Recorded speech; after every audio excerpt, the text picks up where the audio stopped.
ಅನ್ನದಾತರ ಕೂಗಿಗೆ ಕ್ಯಾರೆ ಎನ್ನದಂತಹ ಅಧಿಕಾರಿಗಳು, ಸೌಜನ್ಯಕ್ಕೂ ಕೂಡ ಬಾರದಂತಹ ಸತೀಶ್ ಜಾರಕಿಹೊಳಿ.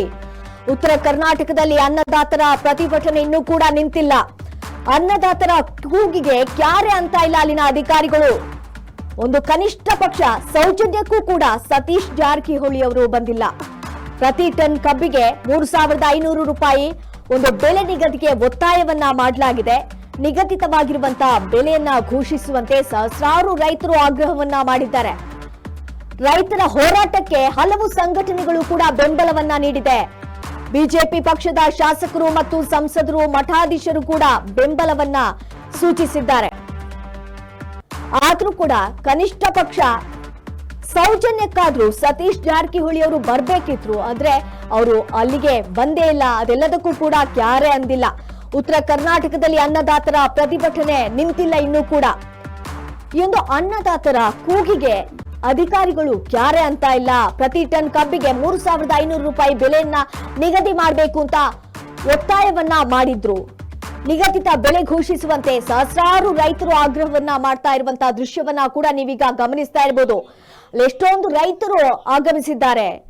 ಆ ಒಂದು ಕಬ್ಬಿನ ಬೆಲೆ 3,500 ರೂಪಾಯಿಯನ್ನ ನಿಗದಿ ಮಾಡಬೇಕು ಅಂತ ಒತ್ತಾಯವನ್ನ ಮಾಡಿದ್ದಾರೆ. ನೋಡಿ, ಸಹಸ್ರಾರು ಸಂಖ್ಯೆಯಲ್ಲಿ ರೈತರು ಇಲ್ಲಿ ಒಂದು ಪಾಲ್ಗೊಂಡಿರುವಂತದ್ದು, ಈ ಒಂದು ಆಗ್ರಹವನ್ನ ಕೂಡ ಮಾಡ್ತಾ ಇದ್ದಾರೆ. ಇದು ರೈತರ ಹೋರಾಟಕ್ಕೆ ಹಲವು ಸಂಘಟನೆಗಳು ಕೂಡ ಬೆಂಬಲವನ್ನ ಸೂಚಿಸಿದೆ.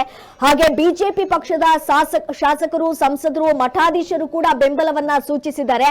ಆದ್ರೆ ಕನಿಷ್ಠ ಪಕ್ಷ ಸೌಜನ್ಯಕ್ಕೂ ಕೂಡ ಸತೀಶ್ ಜಾರಕಿಹೊಳಿ ಅವರು ಅಲ್ಲಿಗೆ ಆಗಮಿಸಿಲ್ಲ. ಇದಕ್ಕೆ ಕ್ಯಾರೆ ಅಂತ ಇಲ್ಲ.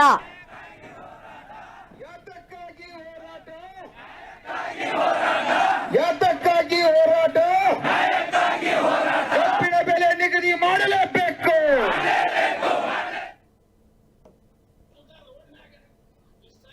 ಮೂರು ದಿವಸ ಇವ್ರಿಗೆ ಕೊಡ್ರಿ, ಯಾರಿಗೆ ಬೇಕಾಗೈತಿ ಕೊಡ್ರಿ, ಯಾರಿಗೆ ಹೊಟ್ಟೆ ತುಂಬ ಕೊಡುವಂತ ಕೆಲಸ ಮಾಡಬೇಡಿರುವಂತ ಒತ್ತಾಯವನ್ನ ರೈತರ ಪರವಾಗಿ ನಾನು ಸರ್ಕಾರಕ್ಕೆ ಮಾಡಬಯಸ್ತೇನೆ.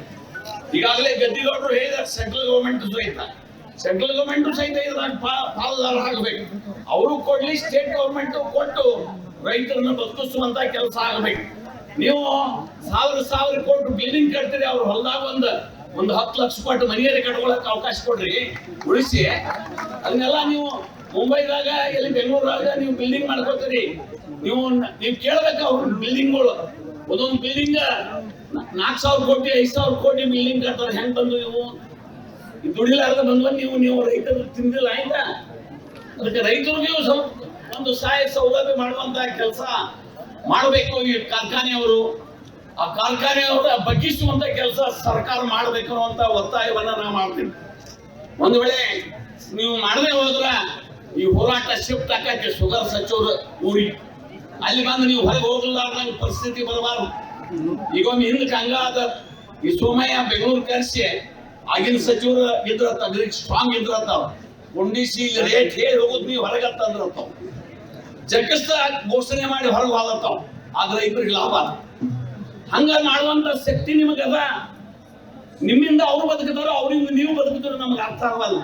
ಅದಕ್ಕೆ ದಯಮಾಡಿ ಇದನ್ನ ತಾಳ್ಮೆಯನ್ನ, ರೈತರ ತಾಳ್ಮೆಯನ್ನ ಪರೀಕ್ಷೆ ಮಾಡಬಾರ್ದು ಅನ್ನುವಂತ ಒತ್ತಾಯವನ್ನ ಸರ್ಕಾರಕ್ಕೆ ನಾನು ಮಾಡ್ತೀನಿ.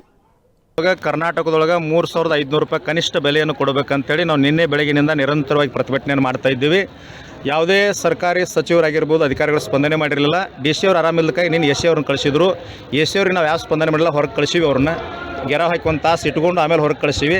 ನಮ್ಮದು ಒಂದೇ ಬೇಡಿಕೆ ಅದ, ಮಹಾರಾಷ್ಟ್ರದೊಳಗೆ ಏನು ಹಮೀದ್ವಾಡಿ ಕೊಡ್ಲಿಕ್ಕತ್ತದ, ಜವಾರಿ ಫ್ಯಾಕ್ಟ್ರಿ ಕೊಡ್ಲಿಕ್ಕತ್ತದ, ಅದೇ ರೇಟ್ನೊಳಗೆ 3,500 ರೂಪಾಯಿ ರೇಟ್ ಘೋಷಣೆ ಮಾಡಿ ಫ್ಯಾಕ್ಟ್ರಿ ಚಾಲೂ ಮಾಡ್ಬೋದು ಅಂತೇಳಿ ನಮ್ದು. ಜನಪ್ರತಿನಿಧಿಗಳಾಗಿತ್ತು, ಅಧಿಕಾರಿಗಳಾಗಿತ್ತು, ಇನ್ನೂವರೆಗೂ ಯಾರು ಬರ್ತಾ ಇಲ್ಲ ಸರ್. ಅದ್ರ ಬಗ್ಗೆ ಅವ್ರಿಗೆ ಬಂದ್ರೆ ಅಪಮಾನ ಆಗ್ತದೆ ಸರ್. ಹಸಿರು ಟವಲ್ ಹಾಕ್ಕೊಂಡು ಎಲೆಕ್ಷನ್ದಾಗ ಬರ್ತಾರೆ. ಇಲ್ಲಿ ರೈತರ ಹತ್ರ ಬಂದ್ರೆ ಗೆರ ಹಾಕಿ ಹೊರಗೆ ಬಿಡಂಗಿಲ್ಲ ಅಂತ ಭಯ ಐತೆ. ಯಾಕಂದ್ರೆ ಎರಡು ಎಸ್ಕಾಟ್ ಇಸ್ಕೊಂಡು ಅವ್ರು ತಿರುಗಾಡ್ತಾರೆ. ನಮಗೆ ಯಾವ ಎಸ್ಕಾಟ್ ಇಲ್ಲ, ನಾವೇನು ಗುಂಡು ಹಾಕಂಗಿಲ್ಲ. ಇಲ್ಲಿ ಬಂದು ಬೆಲೆ ಘೋಷಣೆ ಮಾಡಿದ್ರೆ ನಾವು ಮಾಲಿ ಹಾಕಿ ಅವ್ರಿಗೆ ಸನ್ಮಾನ ಮಾಡಿ ಕಳಿಸ್ತೀವಿ. ಸಚಿವರು ಯಾರೇ ಇರ್ಬೋದು, ನೀವು ಅವ್ರ ಹೆಸರು ಹೇಳಕ್ಕೆ ಸ್ವಲ್ಪ ವಿಚಾರ ಮಾಡ್ತೀರಿ. ಸತೀಶ್ ಜಾರಕಿಹೊಳಿ ಅವರು, ಲಕ್ಷ್ಮೀ ಹೆಬ್ಬಾಳ್ಕರು, ಈ ಭಾಗದಿಂದ ಶ್ರೀಮಂತ್ ಪಾಟೀಲ್ರು, ಎಲ್ಲ MLA MP ಗಳು ಭಾಳ ಜನ ಅದಾರ. ನಾವೇನು ವಿನಂತಿ ಮಾಡ್ಕೊಳ್ತೀನಿ, ನೀವೇನು 1,000 ಕೋಟಿ ಗಳಿಸಿದ್ರು ಏನು ಭಾಳ ದೊಡ್ಡವ್ರು ಆಗೋದಿಲ್ಲ. ರೈತಗೊಂದು 500 ಕೋಟಿ ಅಂದ್ರೆ ನಿಮ್ಮ ಮನೆತಾನ ಬೆಳಗ್ತೈತಿ. ನೀವು ರಾಜಕಾರಣದಾಗೂ ಬೆಳಗ್ತೀರಿ. ನಮಗೇನು ಸೀಮೆ ಜಗಳಿಲ್ಲ, ವೈಯಕ್ತಿಕ ದ್ವೇಷ ಇಲ್ಲ.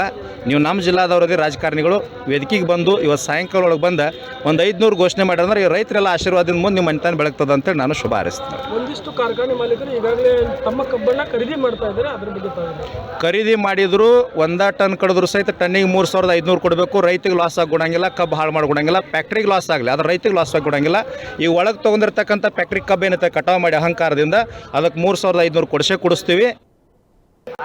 ಕರ್ನಾಟಕ ಸರ್ಕಾರ ರೈತರನ್ನ ಬೀದಿಗೆ ಬಿಟ್ಟು ಇದು ರೈತರ ಪಾಲಿಗೆ ಸತ್ತು ಹೋಗಿದೆ.